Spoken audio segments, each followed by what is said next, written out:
Vous voilà sur Éclat de voix, le podcast des prises de parole engagées qui réveillent votre potentiel expressif. Je suis Anne-Claire Delval, ancienne journaliste, consultante en communication. Dans cet espace, avec mes invités, nous cassons les codes, nous bousculons les idées reçues, nous expérimentons pour qu'à votre tour, vous passiez à l'action. Dire plutôt que taire, c'est à votre tour maintenant. Aujourd'hui, je vous emmène dans une salle très particulière.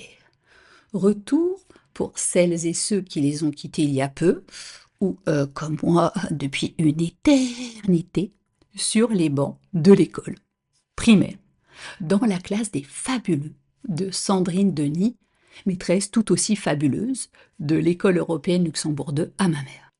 C'est grâce à mon amie Fadila, enseignante tout aussi fabuleuse que la maîtresse fabuleuse des fabuleux, dans ce même établissement, que j'ai eu la chance de rencontrer Sandrine et ses élèves. Des enfants, je sais, je me répète, fabuleux, avec des opinions très claires, des émotions fortes et surtout une vraie envie de changer le monde. Alors, que vous soyez enfant, adolescent, parent, enseignante, enseignant, citoyenne, citoyen, ministre, senior, star du cinéma, responsable d'école, astronaute ou que sais-je encore, ouvrez grand vos oreilles. Ces marmots d'une dizaine d'années ont des choses à nous dire. Prenons le temps vraiment de les écouter. Et puis, surprise, eux aussi vont me poser des questions, l'intervieweuse interviewée. Mais oui, parce qu'après tout, qui mieux que ceux qui vont hériter de ce monde peuvent nous dire comment ils comptent y prendre part et aussi nous interroger sur nos propres engagements. Il m'est avis que vous allez être surpris par la profondeur de leurs réflexions, touchés par leur sincérité et peut-être même bousculés par leurs questions très directes.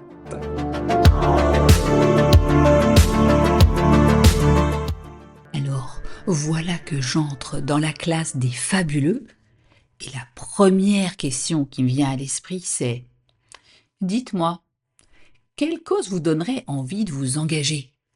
Moi, il y a deux sujets qui me touchent. Le premier, c'est le cancer du sang, parce que ma grand-mère, elle est morte de ça. Et le deuxième sujet, c'est le don de sang, parce que c'est vraiment décevant qu'il y ait plein de gens qui meurent juste parce que soit que les personnes de leur famille soient pas compatibles, ou soit parce qu'il n'y a pas des gens qui sont prêts à donner. Pour moi, c'est plutôt la pollution parce que un moment, il y avait dans notre école des petits plus jeunes qui étaient venus, ça s'appelait, je pense, la Brigade Verte. Et du coup, ils étaient venus nous présenter un peu. Et parce que c'est pas vraiment bien de polluer, parce que plus on pollue, et ben, le réchauffement climatique est fort. Et ben, tellement il y aura le réchauffement climatique, et ben, on va pouvoir un peu mourir à cause des déchets. Ce qui me donne envie de m'engager, déjà il y a le harcèlement, mais aussi il y a des enfants malades qui peuvent pas acheter des médicaments et du coup, pour la plupart, il y a des gens qui n'ont pas assez de cœur pour donner de l'argent et du coup, beaucoup d'enfants meurent dans le monde pour ça. Moi, j'aimerais bien agir pour la déforestation parce qu'il y a beaucoup de forêts qui sont disparues à cause de la déforestation. Alors, ça serait bien de aider la déforestation. Moi, je voudrais agir pour aider les enfants en Afrique parce qu'ils ils vivent dans des conditions qui sont pas bonnes et je voudrais défendre ça. On pourrait leur peut-être envoyer de l'argent ou de l'eau. J'aimerais aider l'Inde parce que en hiver, il y avait beaucoup de morts à cause de la pollution. Et il y a beaucoup d'usines, de voitures qui ont pour polluer, surtout à New Delhi. Alors moi, j'aimerais agir sur un sujet qui vient pas assez, je trouve. C'est tout ce qui est pour les animaux et tout, puisque sans animaux, même nous, on peut pas survivre. Et je vois beaucoup de maltraitance pour les animaux. Et en fait, je trouve ça très illogique, puisque si nous, on veut survivre, pourquoi on fait du mal aux animaux? Et même la pollution et le changement climatique, tout ça, ça attaque aussi les animaux et nous. Genre, faut pas que penser aux humains, faut penser à tous les êtres vivants. Comment est-ce que vous avez envie de vous impliquer dans certains projets? En faisant des petites choses qu'on peut faire, puisque même nous, les enfants, bien sûr, on peut pas faire trop de choses vu que il y a des règles et que quand tu es encore mineur, et ben il y a moins de choses que tu peux faire. On a décidé de créer un espèce, pas vraiment un club, mais plutôt s'il y a des gens qui voulaient s'inscrire, on pouvait les entraîner physiquement à bien se défendre parce que on a remarqué que même si on dit aux enfants d'arrêter le harcèlement, c'est pas ce qui va les arrêter. Alors, il faut aussi que les autres enfants sachent bien se défendre. Alors, on a décidé de créer des cours pour que ces enfants puissent se défendre et aussi empêcher d'autres enfants de faire des choses qui pourraient vraiment être graves pour d'autres. Moi, s'il y a un projet où j'aimerais m'engager, c'est contre le harcèlement. Mais je suis pas très d'accord avec Raphaël et Tommaso parce que c'est pas en se défendant qu'on va arrêter le harcèlement. Et même si tu défends le harcèlement, il est toujours là. Il faut faire quelque chose au lieu que d'inciter les gens à continuer à le faire encore. Ok, Marianne dit que elle n'est pas d'accord avec nous parce que ça qui va arrêter le harcèlement. Mais il faut aussi se dire que le harcèlement, ça peut pas s'arrêter complètement. Ça va jamais s'arrêter complètement. Il va toujours y avoir des personnes qui voudront continuer comme ça. Alors, je pense que ce qu'il faut faire en ce moment, c'est aider les gens qui ont vraiment besoin contre le harcèlement. Dans mon quartier, et c'est un grand quartier. Il y a un magasin où il y a souvent beaucoup de pauvres devant le magasin. Et donc, ça m'a fait de la peine de les voir. Et donc, à chaque fois que je fais des courses là-bas, j'essaye de leur acheter quelque chose à manger, quelque chose qui nourrit. Si ton école, elle est pas trop loin, tu peux y aller à pied ou à vélo le matin pour utiliser moins d'énergie et moins d'essence. Et quand, par exemple, quand vous avez un chewing-gum dans la bouche, ne pas juste le jeter par terre. Faut attendre d'avoir une poubelle à disposition et la mettre dedans. Moi, c'est par rapport à la pollution. Mes ancêtres ont des parties de forêt.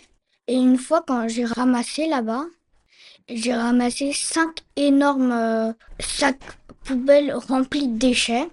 Et donc, on voit bien comment nous, on pollue sur une petite surface. Oui, moi je suis complètement d'accord avec ça, parce qu'on a aidé déjà l'Ukraine à ramasser des choses de notre maison pour leur après les envoyer à une association et qu'ils envoient à l'Ukraine. Et moi je me suis dit qu'on pouvait aussi aider Mayotte avec ce cyclone Chido. Et notre classe, nous, on s'était dit que on allait aider un peu pour la pollution, parce que la pollution, vraiment, on se rend pas compte de ce qu'on fait. Même moi, même toute la classe, tout le monde dans notre classe, on fait le maximum de choses pour que ça ne se passe pas, mais on en fait quand même de la pollution. Par exemple, on s'est rendu compte qu'il y avait un 8e continent plastique. C'est un nouveau continent qui est 100% plastique, qui est dans les 6 fois à 8 fois la France, ce qui est énorme, parce que la France est énorme. Et ce qui, pour moi, ça me touche beaucoup que tant de pollution puisse tuer la Terre et puisse nous tuer nous à cause des voitures, des usines et tout ce qu'il y a autour de nous.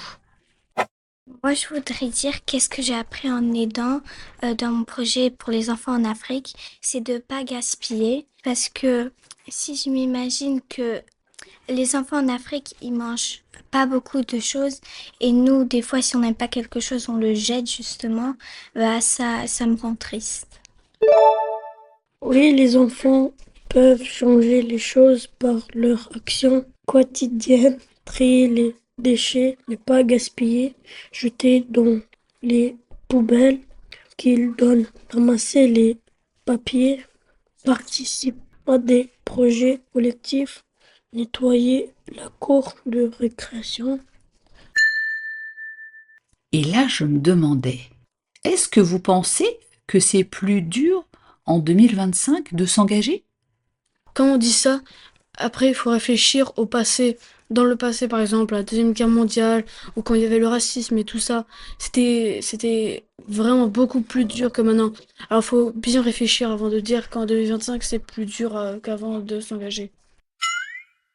Moi, je trouve qu'en 2025, il est facile de s'engager parce que déjà pour créer un site internet, par exemple, ou si, par exemple, je dois aller chercher mes travailleurs en Allemagne, si il n'y avait pas les téléphones, je devrais faire la route pendant plusieurs heures pour juste parler à la personne. Et en même temps, il est plus difficile parce que, comme les autres ont dit, il y aura toujours des critiques, donc il faut jamais abandonner. En 2025, maintenant, les enfants ont plus de droits qu'avant. Du coup, c'est bien puisqu'on peut plus s'engager et tout et tout. Mais je trouve que les gens, alors c'est mon opinion, hein, mais les gens, pas tous, deviennent un peu plus égoïstes et qui pensent que à eux. Ouais, moi je fais pas ça, c'est bon, c'est pas mon problème. Mais c'est notre problème à tous, la pollution, les déforestations et tout. Moi, je voudrais aussi parler de la chance que nous tous, on a. Parce qu'il y a des enfants qui n'ont pas tout ce qu'on a. On a beaucoup de chance d'être nourris, de vivre avec un toit sur sa tête, de vivre dans un pays sans guerre, où on peut manger, on peut boire. Et c'est pas bien quand on gaspille. Et on aurait pu, tout ce qu'on gaspillait, on aurait pu les donner à des gens qui en voudront de ces affaires. C'est pour ça qu'il faut, même si tu peux faire chaque jour des petites actions pour aider, peut-être qu'à un moment, ça va faire des grandes actions, puisque plusieurs milliers de personnes vont le faire. Alors moi, dans mon ancienne école, il y avait quelque chose qui s'appelait le écobus. Et en fait, c'était des adultes qui s'occupaient des enfants qui venaient passer devant les maisons pour prendre les enfants jusqu'à l'école. Quand on s'engage, par exemple pour les transports communs, il y a souvent des gens qui disent bah oui, je suis d'accord, c'est une très bonne idée, on va plus prendre le bus, le train que la voiture. Mais ils disent ça, mais enfin ils font 3 jours pour montrer qu'ils le font et après bah ils arrêtent, ils font juste ça pour s'engager dans un projet comme ça ils disent bah je me suis engagé. Mais bah moi ce que je trouve pas très intéressant c'est qu'ils s'engagent pour 3 jours. Tandis qu'il y a des gens ils s'engagent pour toute une année. Moi, j'habite à un peu plus d'1 kilomètre de l'école et presque tous les jours, je viens en vélo. Donc, si jamais il y a des personnes qui habitent à un peu moins d'1 kilomètre, on peut passer les prendre et Ah, vous avez une invitation. Vous pouvez venir en vélo, à plusieurs. Super. Évidemment, il y avait une autre question qui me taraudait. Est-ce que parfois, quelque chose pourrait vous empêcher de vous engager? Moi, ce qui pourrait m'empêcher de faire quelque chose, ce serait par exemple si on a besoin d'aide et on demande à un adulte, alors peut-être ils vont refuser de nous aider parce qu'ils pensent peut-être que on n'est pas assez fort pour faire ce qu'on a envie de faire. Bah moi, il y avait il y a 2 ans des enfants qui m'harcelaient et chaque fois que j'essayais de faire quelque chose de bien, bah ils me disaient que j'étais inutile. Du coup, bah ça m'a empêché de agir. Moi, je trouve que les adultes nous écoutent pas assez. Des fois, par exemple, quand j'essaye d'expliquer aux adultes comment on peut changer les choses, ils me coupent la parole et ils disent non, tu peux pas faire ci, tu peux pas faire ça. Pour moi, ce qui pourrait m'empêcher de m'intégrer dans un projet, même si je le fais quand même, ça arrive à beaucoup d'enfants, ce serait les critiques. Parce qu'il y a beaucoup d'enfants qui souffrent de critiques à la maison ou dans leur pays dans le village ou à l'école. Du coup, il y a beaucoup de gens qui deviennent de plus en plus sensibles et de plus en plus timides. Du coup, ils se disent, ça sert à rien si c'est pour se faire critiquer. Mais il faut pas arrêter. J'ai déjà vu des gens qui ramassaient les déchets dans les bois. Et bah, il y avait des jeunes peut-être de 14 ans qui étaient un peu en train de se moquer d'eux. Et qui, bah, disaient, bah, parce qu'il y avait aussi des enfants qui faisaient ça, ils disaient, bah, ça sert à rien de faire ça, parce que hier, après, un mois plus tard, il y aura autant de déchets que ce qu'il y avait au début. Mais bah non, ça ne sert pas à rien parce que si on dit, si on essaye de faire passer le message aux gens pour dire de ne plus polluer, hein, même juste nos voisins, notre famille, bah, ça peut déjà un peu aider. Moi, ce qui m'empêcherait d'agir, ce serait aussi le temps, parce que je connais beaucoup de personnes qui voulaient faire des projets, mais ils ont abandonné parce qu'ils n'avaient pas le temps. Quand vous pensez aux problèmes du monde, là, vous en parlez beaucoup. Est-ce que ça vous fait peur? Est-ce que ça vous angoisse? Est-ce que vous pensez qu'il n'y aura pas du tout de solution? Bah oui, souvent je pense qu'il n'y a pas du tout de solution, mais après en y réfléchissant mieux, bah je vois qu'il y a qu'on peut le faire et bah c'est possible. En fait, moi, j'ai plein de peurs, mais c'est pas des peurs comme j'ai peur du noir, j'ai peur de quelque chose comme ça. C'est des peurs plus graves que ça. C'est des peurs pour la guerre, pour la pollution, pour tous ces trucs qui passent devant nous et on fait rien, on reste comme ça sans bouger, à attendre quelque chose qui n'est pas bien en fait pour la planète. Alors, j'ai vu plusieurs fois le même film, il s'appelle Wall-E. Et c'est des humains qui sont dans un vaisseau spatial dans l'espace parce qu'on peut plus vivre sur la Terre à cause de la pollution.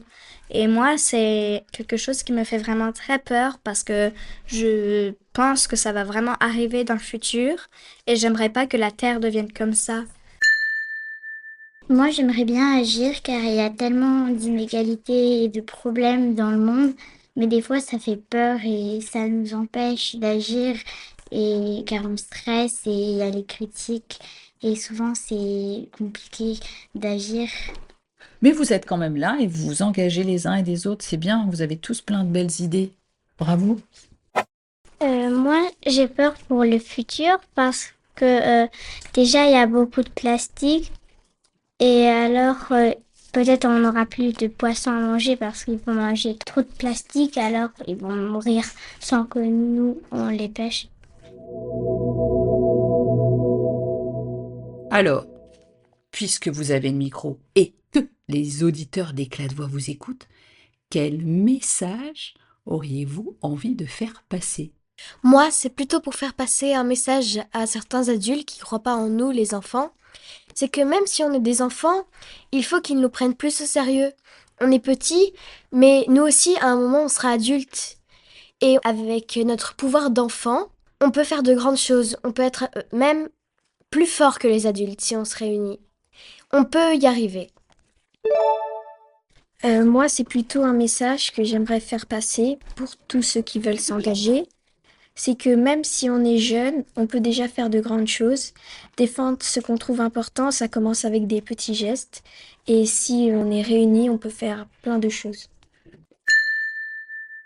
Moi aussi, c'est un peu comme Elisa, c'est que si on se réunit, ce sera plus facile que si on est seulement seul comme ça.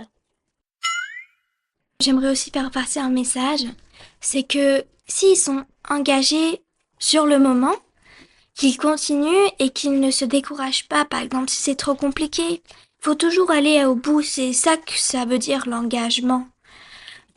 On peut pas vraiment avoir de fin si on ne veut pas avoir de fin. Il faut toujours continuer à aller jusqu'au bout. J'ai aussi un message à faire passer aux adultes parce que quand j'étais plus petite, dans mon ancienne école, et bah, j'avais dit des idées que je pourrais faire plus tard à des adultes et ils m'ont dit mais tu n'y arriveras certainement pas. Et du coup, j'ai un peu, comment dire, abandonné parce que c'était les adultes qui le disaient. Moi, j'étais encore petite, du coup, je pensais qu'ils avaient quand même raison au lieu de moi, du coup. J'ai pas fait. Moi, je trouve qu'il y a beaucoup de gens qui veulent pas aider contre la pollution et tout, puisqu'ils se disent peut-être que on n'aura plus les avantages qu'on a maintenant avec les moyens de transport et tout. Mais même maintenant, ça existe des voitures qui sont un peu plus écologiques. Bien sûr, ce sera jamais 100% écologique où ça pollue plus du tout. Mais on peut faire des efforts pour que les ingénieurs et tout, ils produisent des moyens de transport et tout qui sont un peu plus écologiques avec moins d'essence et tout. Ah, et là, c'est un petit bonus, parce que les fabuleux, ils sont dotés d'une imagination extraordinaire. En fait, on voit plein de choses qui polluent ou qui sont pas forcément bien, qu'on voit devant nous. Mais on le sait que c'est pas bien. On n'a pas forcément envie d'agir, mais il faut agir, il faut penser au futur, aux prochaines générations. Et la vie, c'est comme une petite fleur. Elle est sensible, elle peut faner à n'importe quel moment. C'est très joli, ton image de la vie qui est une petite fleur sensible. Moi, c'est pour rebondir en ce que Amalia elle a dit avec la fleur. Pour tous ceux qui écoutent ce podcast, je trouve que peut-être ils pourraient aussi aider avec la pollution. Par exemple, Amalia elle a raison. La planète, c'est comme une plante. De plus en plus que tu pollues, de moins en moins elle va être en bonne santé et elle va après, il y aura plus d'espoir pour aider. Donc moi, je crois qu'il faut le faire maintenant au lieu de attendre et à la fin, ça sera presque impossible à le faire. On est tous comme une pièce de puzzle dans l'immensité infinie. Alors, on ne doit pas se dire ah, je suis inutile, je vais rien pouvoir faire. Quand vous faites un puzzle, chaque pièce compte. Ah, c'est une belle image aussi, celle-là. On pourrait faire un puzzle de fleurs. Bonne idée, non? Alors, il y en a qui avaient des questions, paraît-il, à me poser. On change de rôle. Moi, ma question, c'était en fait, est-ce que tu t'es déjà engagé pour une cause? Et cette cause, c'est quoi? Alors, je me suis déjà engagée pour plusieurs causes de manière différente. J'ai été scout, donc je me suis engagée sur des projets d'environnement à l'époque qui étaient de faire attention aux feux de forêt dans le sud de la France. Pendant un mois, on est allé faire attention et soutenir l'action des pompiers. Et donc, tu faisais quoi pour arrêter les feux de forêt?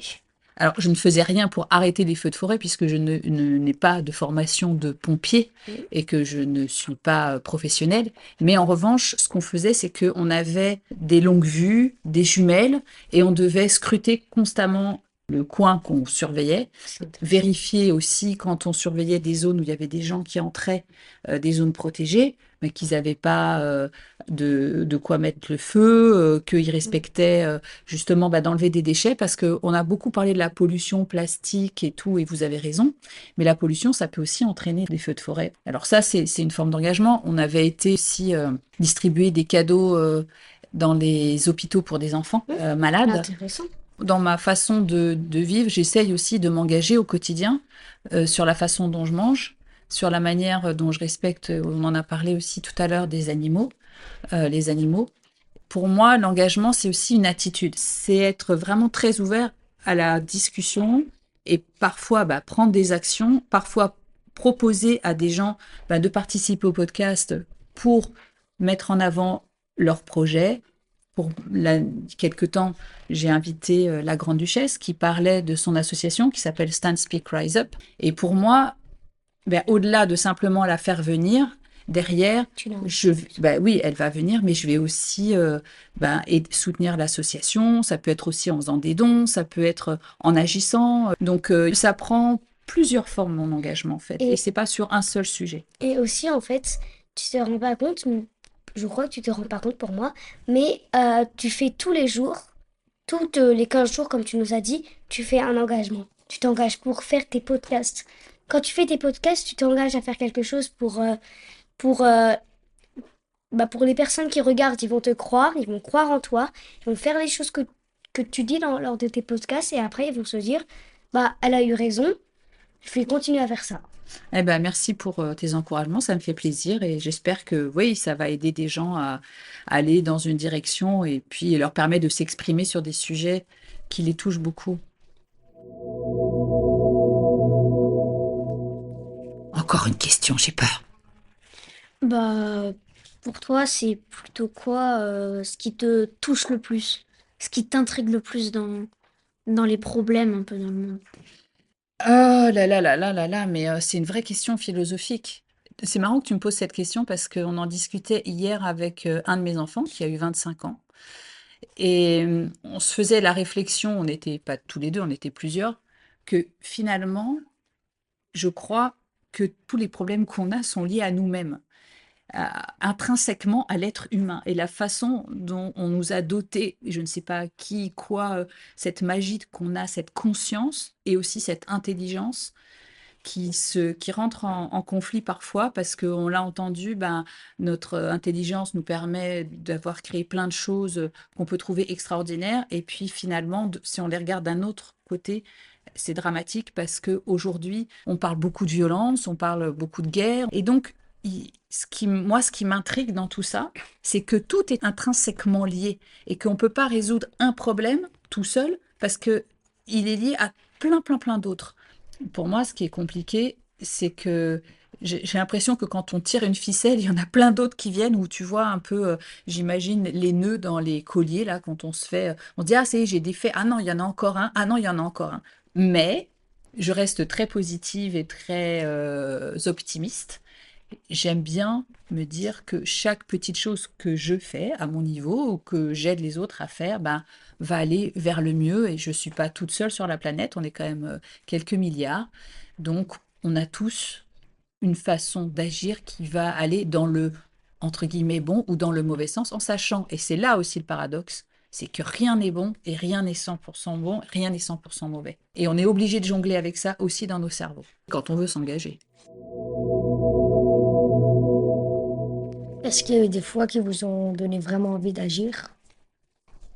Oui, par exemple, en ce moment et depuis longtemps, j'en parle pas mal, c'est tout ce qui est de l'ordre de la violence et qu'on semble considérer que bon, ben, c'est pas très grave, OK, ça a toujours été comme ça, on va pas changer les choses. Bah si, on peut les changer parce que si on change ça, il y aura plein d'autres choses qui vont changer. Bon, peut-être que c'est utopique et peut-être que j'ai complètement tort, j'en sais rien, mais tu vois, quand il y a un problème sur lequel je me dis: «Ah oui, ça j'aimerais bien m'engager», mais je me rends compte qu'il y en a encore plein d'autres sur lesquels j'ai envie de m'engager, mais encore une fois, parce que tout est connecté.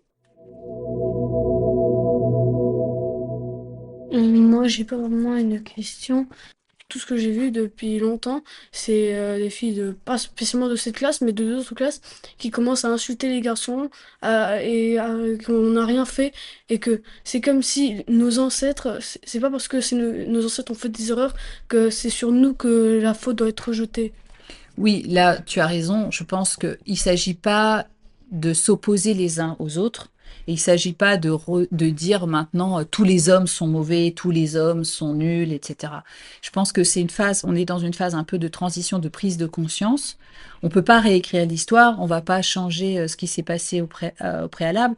Mais en revanche, ce qu'on peut se dire, c'est à partir de maintenant, comment j'ai envie de faire. C'est un peu dans ce sens-là que ça m'intéresse d'avancer. Sinon, ça sert à rien. On peut regarder ce qui a eu lieu au Moyen Âge. On n'avait pas les outils qu'on a aujourd'hui, la connaissance, on n'avait pas les fonctionnements qu'on a aujourd'hui. Donc, on peut pas dire bah oui, c'était horrible, ils étaient. Oui, oui, mais c'est à partir de maintenant qu'on peut changer. Mais là où tu as raison, c'est pas en devenant violent ou en se retournant contre un autre groupe qu'on va faire avancer les choses. Sinon, on fait juste que basculer. Et c'est pas ça l'idée. L'idée, pour moi, c'est de se dire, OK, il y a eu beaucoup de ces choses-là. C'est plus possible que ça continue comme ça. Maintenant, nous, en tant que femmes ou que filles, bah, on prend une vraie place. Et vous, en tant qu'homme ou garçon, vous prenez aussi une vraie place. Et ces deux vraies places, elles sont équitables. Tu vois ce que je veux dire? Elles sont pas. Il y en a pas un qui est plus fort que l'autre, qui doit dominer l'autre, ou qui doit l'écraser. Dans un sens comme dans l'autre, on est bien d'accord. Moi, j'ai une question. Est-ce que pour vous, les technologies peuvent changer les choses? Bah, c'est un peu. c'est déroutant encore cette question pour la même raison que ce que j'ai évoqué avant. C'est-à-dire que d'un côté, on a des choses qui nous permettent de mieux connaître. Par exemple, j'ai découvert, grâce à un livre qui évoquait alors attends, ça s'appelle la paléanthropologie, que grâce aux techniques qu'on a aujourd'hui, on sait que plein de squelettes d'hommes préhistoriques qu'on a retrouvés, eh ben, c'était pas des hommes, c'était des femmes. Et là, je me dis, bah, la technologie, c'est chouette parce que ça nous permet de savoir un peu plus. Évidemment, la technologie est chouette parce qu'on vit plus vieux, parce qu'on a des meilleurs traitements, des meilleures compréhensions du corps humain, etc. Donc, il y a un côté fabuleux, il y a un côté extraordinaire où on a envie d'en savoir encore plus. Mais il y a aussi un côté extrêmement destructeur. Donc, est-ce que c'est bien, est-ce que c'est pas bien?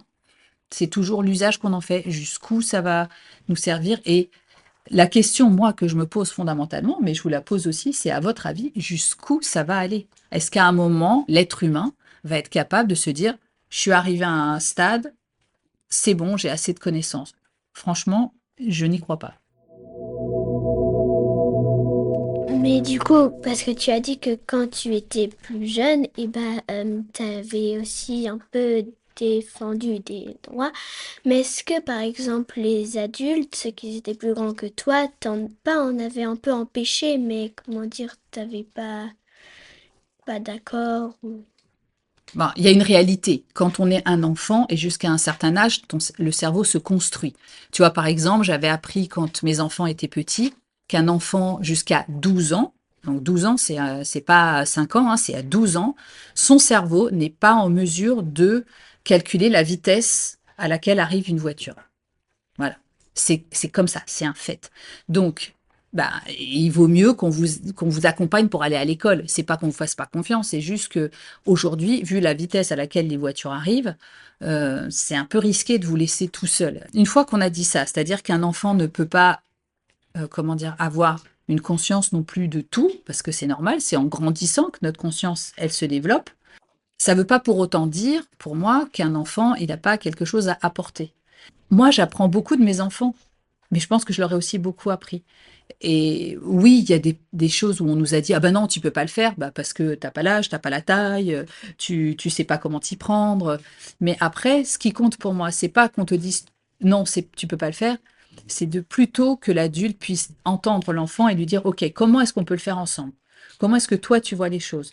Et alors ensemble essayer de construire. Et là, ça vaut la peine d'être dans le dialogue et de s'appuyer les uns sur les autres et pas juste de dire voilà, l'enfant il sait rien, l'enfant non, il a aussi des connaissances, il a aussi des compétences. Et avec tous ces problèmes et tout, quel est pour vous le plus gros problème? Ah bah je l'ai dit tout à l'heure, en fait, je sais pas. Il est partout. Parce que par n'importe quel bout on prend quelque chose, il est gros. Si tu prends le problème de la pollution, c'est catastrophique. Tu prends le problème de la consommation d'énergie, c'est catastrophique. Tu prends l'état de violence dans le monde aujourd'hui, il est en train de réaugmenter. L'état de santé semble aller mieux et en même temps, il y a des choses, oui, on gagne en longévité, mais on gagne pas forcément en bon état de santé. Alors, c'est discutable, tout est discutable en réalité. Donc, moi, ce que j'essaye, c'est d'ouvrir des espaces où on peut discuter de choses et de voir comment est-ce qu'on peut en faire part aux autres. C'est ça le rôle que j'essaye de me donner à moi, c'est d'ouvrir des portes, de permettre à des gens qui ne soient pas forcément moi de parler, pour ensuite ouvrir d'autres réflexions ou aller plus loin ensemble. Mais pour moi, il y a tellement plein de choses pour lesquelles on peut se mobiliser que je ne saurais pas faire de choix vraiment. Tu as participé au podcast, donc où t'es venue cette idée de t'engager pour ça? Alors, l'idée, elle n'est pas venue de moi directement dans le sens où c'est eux qui sont venus nous en parler et nous dire, bah voilà, on lance le podcaston. Et comme vous avez bien compris et entendu, j'aime bien donner la parole à des gens qui ont parfois pas l'occasion de le faire. Et c'est pour ça aussi que je vous ai proposé de participer au podcast, vous en tant qu'enfant, parce que je pense que c'est important que vous puissiez avoir un espace d'expression. Je me suis tout de suite dit: «Oh mais c'est super, et quelle association je vais pouvoir aider?» Et la première, c'était pour une toute petite association qui s'appelle Pour une parenthèse et qui voudrait ouvrir à Luxembourg un établissement de soins spécial pour les enfants qui sont avec des maladies très longues, cancer, etc. Et l'année dernière, je m'étais dit, je vais donner, comme c'était la deuxième édition, j'ai donné à 2 associations, l'île aux clowns, qui va dans plein d'endroits de soins, faire des clowns pour faire rire les gens, et ça donne un peu de bonne humeur, ça fait du bien dans le monde où on est aujourd'hui. Et puis Propadonna qui s'occupe des femmes qui ont des cancers du sein. Et donc cette année, c'était la Grande-Duchesse avec Stand Speak Rise Up. Pour moi, ça participe de tout ça, c'est d'essayer d'offrir un espace pour discuter et pour mettre en valeur des gens qui essayent de faire que le monde soit un peu plus joli. Et vous en faites partie. Pour vous, quel est le problème le plus difficile à régler? Par exemple, la pollution. Eh ben, je pense que, comme je l'ai dit aux autres, tout est compliqué à régler. Parce qu'il n'y en a pas un qui est facile à régler, puisque derrière, c'est comme tu sais, c'est tentaculaire. Tu vois cette expression où tu as l'impression que tu prends un petit bout, et puis en fait, ça part dans tous les sens. C'est encore pire pour moi que l'image de l'iceberg. L'iceberg, j'imagine une sorte de montagne, c'est un bloc, c'est compact. Mais là, c'est plutôt tentaculaire. On part d'un problème et en fait, il est lié à ça, et puis il est lié à ça, il est lié à ça. Et l'autre question est liée à une autre question, qui est liée à un autre problème, qui est liée à une autre situation. Et hop. Donc, je trouve que tout est potentiellement difficile, mais en même temps, c'est aussi la joie de la vie, quoi. Se poser des questions, avancer ensemble, réfléchir, résoudre des problèmes, et puis aussi passer du bon temps, tu vois. Parce que dans tout engagement, il y a, et vous l'avez souvent dit, d'être ensemble. Et être ensemble, pour moi, c'est ça qui fait la vie, la joie de partager, de discuter. On a entendu ici au micro, il y en a qui n'étaient pas d'accord et pour autant ils ne se sont pas tapés dessus. C'est intéressant d'avoir des points de vue différents. Donc, le problème, c'est qu'on est des êtres humains. C'est le plus gros problème, je pense. En tous les cas, merci à tous et toutes d'avoir participé à ce podcast. Bon, on a voulu s'applaudir, mais ça n'a pas fonctionné. Alors du coup, j'en ai quand même ajouté parce qu'ils le méritent vraiment, nos fabuleux.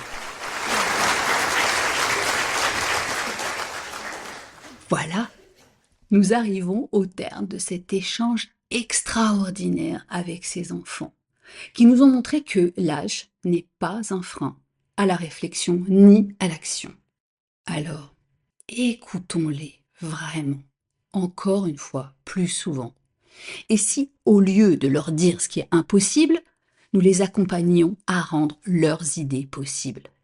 Inspirons-nous de leurs métaphores poétiques, la vie comme une petite fleur, les pièces du puzzle. Encourageons leurs initiatives concrètes, les groupes vélo, l'aide aux plus démunis, les cours d'autodéfense. Parce que oui, pour eux, engagement rime avec créativité, détermination et espoir. Et leurs questions font réfléchir autant que leurs réponses. Cette capacité à aller droit au but m'interpelle à chaque fois. Prenons-les au sérieux, même quand, ou surtout quand, ils nous dérangent ou nous questionnent. Merci à vous de leur avoir accordé toute votre attention. Et encore un immense merci à Fadila, à l'École européenne 2, à Sandrine, enseignante des fabuleuses et fabuleux des P5FRB. Tout de suite, ça sonne moins sympathique, hein. J'ai nommé Timothée, Nyria, David, Basile, Cyprien, Raphaël, Iria, Abdel, William, Julia, Navsika, Dora, Raphaël, Elisha, Eva, Adèle, Cécilia, Zach, Louisa, Amalia, Chris, Marianne, Elisa et Tommaso. De petits grands penseurs. Alors, prêts à vous engager à leur côté? Diffusez donc cet épisode autour de vous à d'autres enfants, des parents, des enseignants, des citoyens, encore des politiciens, des politiciennes. Ben oui, parce qu'ils méritent que leur voix soit vraiment portée loin. Profitez-en pour mettre des étoiles et des commentaires sur votre plateforme d'écoute préférée, à éclat de voix parce que c'est ainsi que le podcast prend de la force, grandit et devient incontournable. D'ici notre prochain rendez-vous, libérez les éclats de voix de votre enfant intérieur, qu'il soit jeune, pétillant, spontané, joyeux.